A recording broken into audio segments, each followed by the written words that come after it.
at some of the things that developed in our last few moments.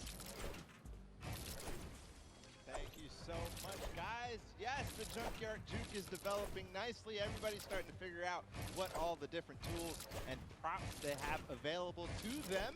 So with that, we're gonna hop into some of the tips and tricks that I've seen from the Junkyard Juke so far. We can roll the clip right now as all these players. The first thing I'm gonna point out is there are these springboards.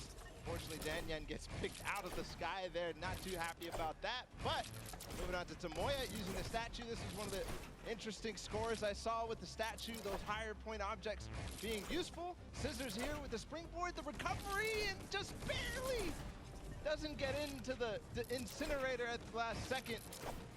And then here we have Tomoya, no, sorry, we have, again, just an awesome run towards there, looking like a scene out of everybody, you know, crossing the street at the same time. Here's Tracius hitting some amazing shots through the black.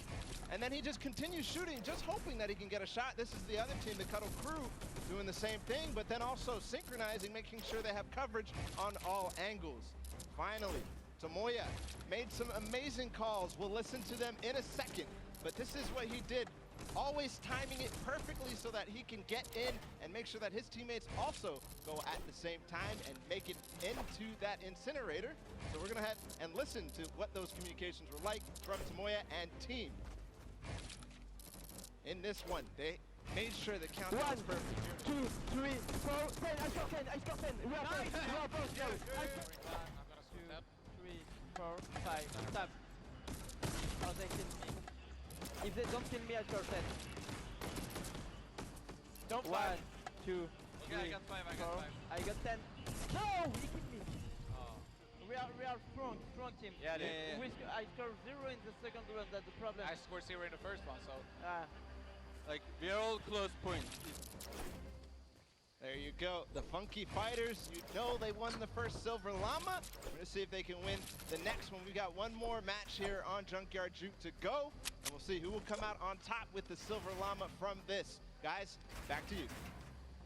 Thank you so much, Bala, for that great breakdown. Listening to the comms, that's one thing I hadn't considered. I always just kind of like, yeah, it's going to come up now. But these guys all on comms talking, have one guy counted out. That guy's just like a metronome. Make sure he has it on the dot every single time. Brilliantly done from them, but will they be able to take back that top spot? We've seen them do it. If they can grab that Silver Llama, they'll be in such a good spot. But right now, they aren't seeing the same success they saw before. Yeah, you want to get the Silver Llama, but to get there, you got to make a new strategy. I think that right there, there was a lot of information in that bit right there. You kind of noticed the team synergy, and he said something very important in his interview there. He talked about being patient. You really have to be patient. You can't let the frustration get to you. You saw Scissors very expressive on the cam.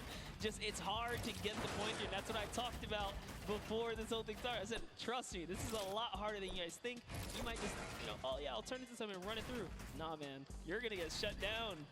Well, I mean, it's just like, if you think about it, it's the mental aspect that really comes with it. If you're able to frustrate somebody else, then they're that much more off their game. And these guys are all great at that, coming through from some of the Death Run qualifiers. It makes it that much harder. But thank you guys so much for joining us here. And again, don't forget, there is a fantastic, awesome event-specific merch starting here, right